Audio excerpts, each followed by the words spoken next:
News 25 is brought to you by News and programming is sponsored by Desert View Hospital, providing emergency medical care around the clock at 360 South Lola Lane. Learn more at desertviewhospital.com. Physicians are not employees or agents of this hospital. News is also brought to you by J.K. Nelson Law. Call 727-990 today for your free consultation. If you need a lawyer, you need Nelson.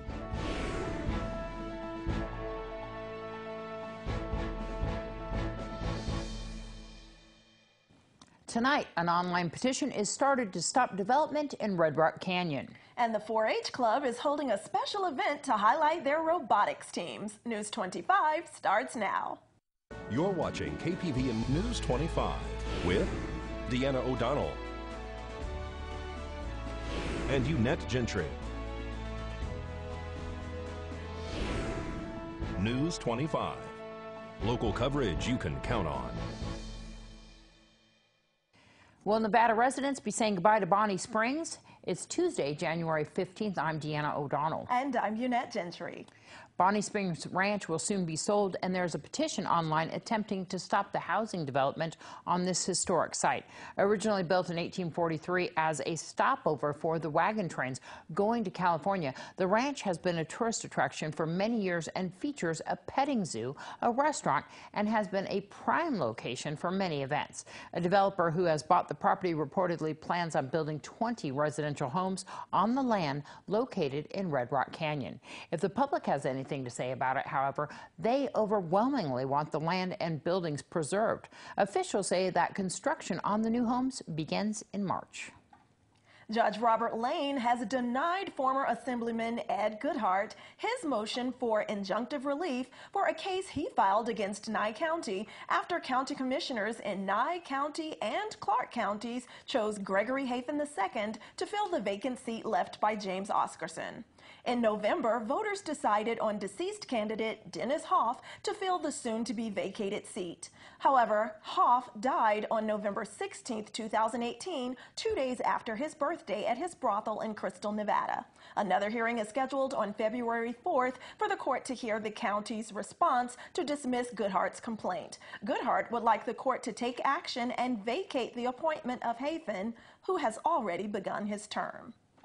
And the 4-H Gala is happening this Thursday night at the Valley Conference Center, located at 800 East Highway 372. Stormy Ingersoll invites everyone to stop by for some light refreshments, raffles, and a robotics demonstration. We have our second annual robotics gala.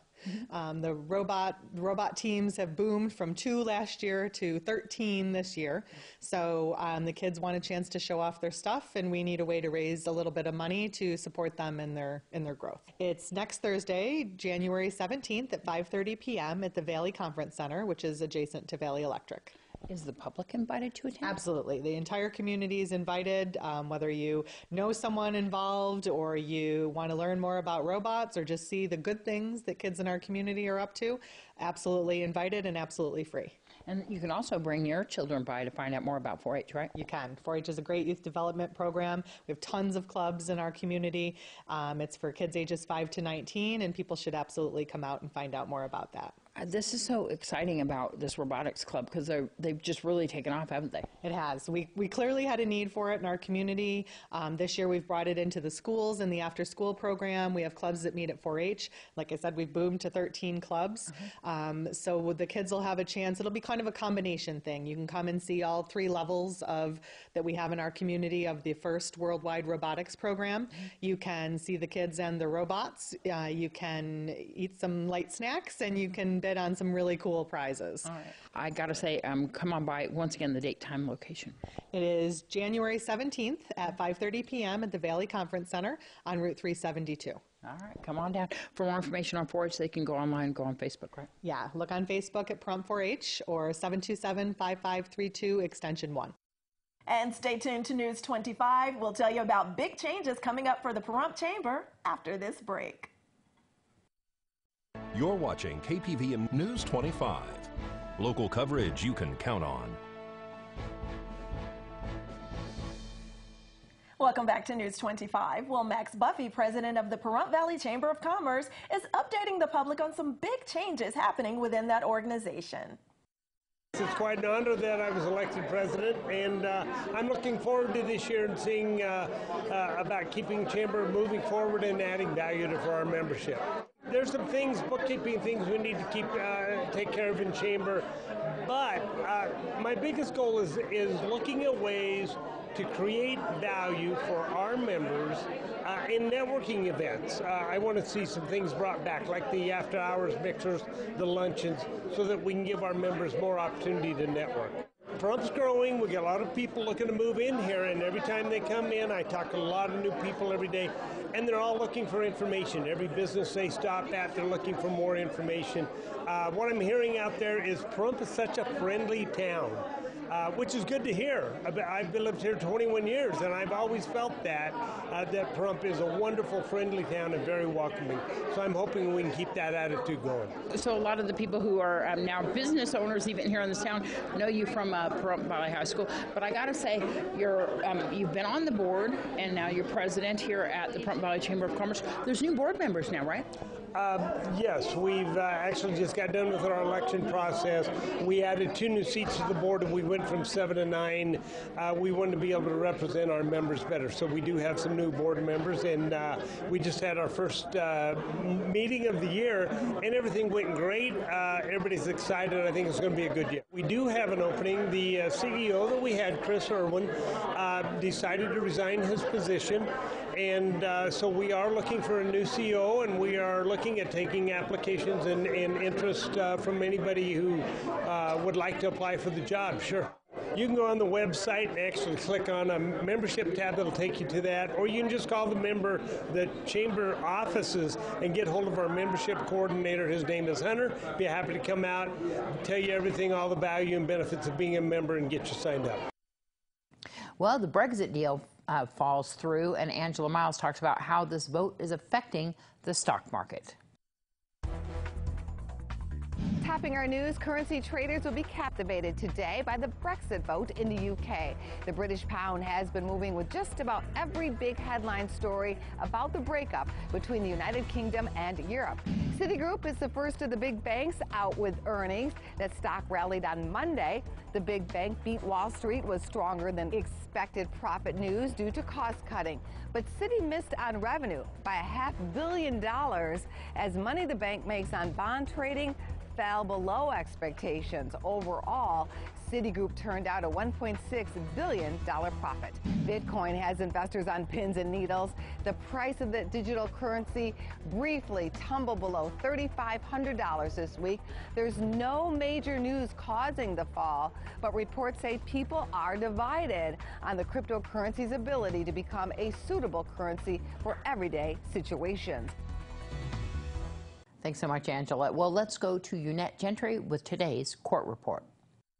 In this week's court report, Brandon Andrew Schneider, the area man arrested for a domestic violence incident alleged to have occurred with his spouse on June 22, 2018, and who posted bail before his scheduled first appearance in Justice Court on June 25, 2018, also had 2 cases in district court in addition to those domestic dispute charges. You might recall that around town, Schneider is known for his bravery and persistence in overcoming obstacles, including drug use. Schneider was previously sentenced in 2012 to 19 to 48 months suspended with 5 years probation for the charge of possession of an instrument with burglarious intent. In a separate case back in 2008, Schneider was sentenced to 1 year suspended for conspiracy to commit theft.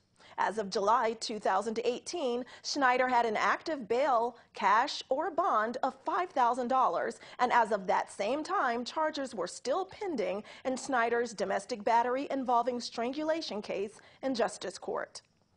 Diane Davis, the Pahrump woman connected to the killing of 17 dogs after a fire was reportedly intentionally set in her home back in July 2013, has had her sentencing hearing in district court continued to February 11, 2019.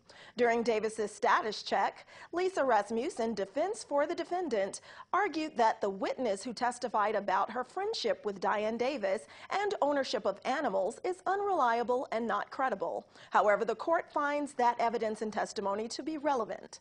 Later, during Davis's calendar call, Attorney Rasmussen notes one issue present with regard to a defense witness who was presently in New York and states that she will be asking that witness to testify via video. The state's rep informed the court that he most likely will not oppose video testimony and will notify the court properly if any issues do occur. And Richard Deutsch, the former Nye County officer found guilty of the domestic battery charge he was facing connected to a reported fight with his ex-girlfriend, still plans to appeal that court decision. Deutsch now has his restitution hearing in Justice Court continued per stipulation to February 5th, 2019. And he also has a status hearing in Justice Court on that date for two other charges: injure or tamper with vehicle damage $250 to $5,000, and injury to other property in a separate case connected to that incident with his ex-girlfriend.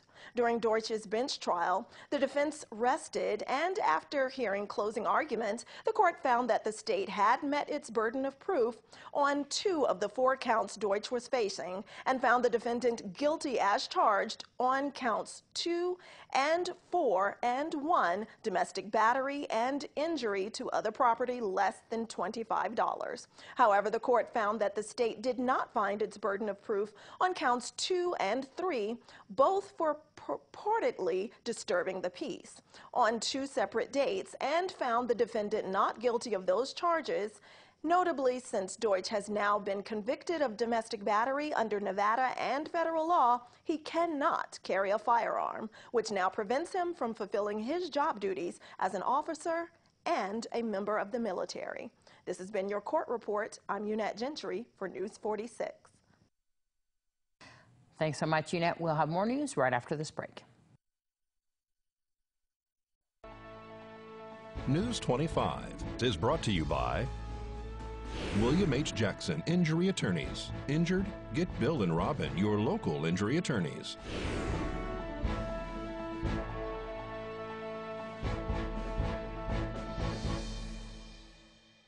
Welcome back. Well, now Jonathan Nelson is giving us some sound advice on how to protect our property with a living will or trust. Wills are important because they help direct those after you pass away, your family and loved ones, on how you want your estate, which is the property you own, to be distributed. And another good option for folks is a living trust or a revocable trust. That's a way to avoid probate. The difference is with the will, you'll still have to go through probate court, which can be a process. With the trust, it's possible to avoid that whole process and just quickly pass on your estate, your assets to your loved ones. Do you have to have a lot of money to do this? Is a regular person with just a regular income able to get a living will or a trust? Is that important? It's very important, and the whole misnomer that, hey, I need to have big bucks to have a living trust or will is very misplaced, because even if you have a car or a bank account or even a little equity in your home, it's important to have those instruments there so that it is of value, and you want to make sure your loved ones can get that upon your passing. Is it expensive to get one? It's not. It's more reasonable than people think. So how can a person get one?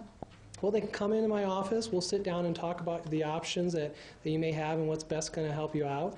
And I always offer free consultations, so I'm more than willing to take my time to see what works best for you. How can people contact you? 727-9900 or at jknelsonlaw.com. They can request a consultation. Well, Commander Greg Cardarelli from the Disabled American Veterans Chapter 15 was at the Moose Lodge Sunday afternoon for a dinner and bake sale fundraiser. Cardarelli made sure to show his appreciation to the lodge for all they do for the veterans in our community. We're at the Moose Lodge today up in Pahrump, and they're holding an annual fundraising dinner for the DAV Chapter 15. We got a lot of DAV members here as well as Moose Lodge members. A lot of people showing up. So this is a fundraiser. They also have a bake sale. They're serving chicken fried steak. Chicken fried steak, mashed potatoes, string beans. So this place is pretty packed. It's a donation only? Donation only. To find out more about DAV and to donate or to even identify them for a recipient of a fundraiser, Just call us. Call me anytime they want. And call Greg Cottarelli, and I'll steer you in the right direction if you want to donate. And I'll send you to the right people. My phone number is 813-997-2781. and you meet when and where? We're meeting Tuesday night. We meet every third Tuesday of the month at the Annex building. Right there at your guys' actual building, right next to Petrick Park and the pool. Exactly, right next to the fire station. I know that you had some awards that you're presenting here tonight. I would like to represent Chapter 15 and thank the Moose Lodge, Jim and Monique, hosting this event. Every year they do this for us. And what I wanted to do is present a plaque to the women of the Moose. Monique? And this is to Jim and the Moose Lodge, and we want to thank you from Chapter 15. Here for them. Thank you so much. Monique, thank you. Well, Great Basin College Nursing School is hosting a bingo night, and the public is invited to attend that event, which promises to be lots of fun. We are having a bingo January 18th. It is going to be at 6 p.m. at Great Basin College. We invite everyone to come. There's going to be something for everybody there. We do a fundraiser so that we can contribute back to the other student nurses who are coming into the program. So we use this to purchase scrubs and other supplies. We do scholarships, and this just brings money back into our program for those people who, you know, it can help give them a little bit of a boost since, you know, if you're a full-time student, you can't exactly work. Entry fee is $3, and each ticket or each card, bingo card, is going to be $2, and veterans get in free. So the entry fee of $3 is waived for veterans. Can people donate directly to the nursing school program? They sure can. We've received tons of donations already, so we have an abundance of gifts that we will be giving away and raffling off. But if you want to, you can donate to us. Just call me or text me, rather, 775-513-6206. Where's Great Basin College located for everybody who wants to attend? 551 East Calvada, right in front of the high school for those of you who don't exactly know where to go. Well, here is your student news from Pahrump Valley High School with Veronica. Hi, I'm Veronica Del Rosa, and this is your student news. On Monday, January 21st, Martin Luther King Jr. Day, there will be no school. But there will be a Martin Luther King Jr. All People's Brunch at the Pahrump Community Church on West Street, beginning at 11 a.m. This event will help fund scholarships for our students, and tickets will be held at the door. The second annual Robotics Gala will be held this Thursday, January 17th, at the Valley Conference Center, located at 800 East Highway at 372, beginning at 5:30 p.m. There will be a silent auction and light refreshments. The public is encouraged to attend, so please come and join us. English Second Language classes will be held at the Nye County Community School District Building A starting January 26th and every other Saturday from 9 to 11 a.m. Classes include English lessons and basic computer skills. For more information, call Ms. Bautista at 775-727-7737 or Ms. Fern at 775-751-4889. Please come and join us. Thanks. And for our Spanish-speaking audience, our Spanish student news reporter Denise is telling us about those English as a second language classes, which will be beginning at the end of this month. Hola, yo soy Denise Cabrera y estas son las noticias en español. Estamos ofreciendo clases de inglés como segundo lenguaje para la familia. Se llevarán a cabo en el Nye County School District, edificio A, empezando el 26 de enero y cada otro sábado. Los tiempos serán de las 9 a las 11 de la mañana. Las clases van a incluir clases de inglés, al igual clases de cómo utilizar la computadora.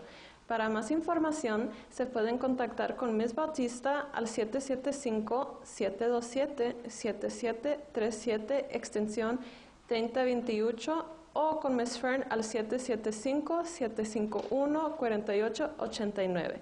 Estas fueron las noticias con Denise Cabrera en español. Gracias. Thanks so much, ladies, and stay tuned. We're going to take a look outside at our current conditions, and no, that is not a scene from Casablanca. That is the thick fog hanging over Pahrump as that precipitation lingers in the air. And Michael Donahue will tell us how much longer we need to hold on to our umbrellas right after this break.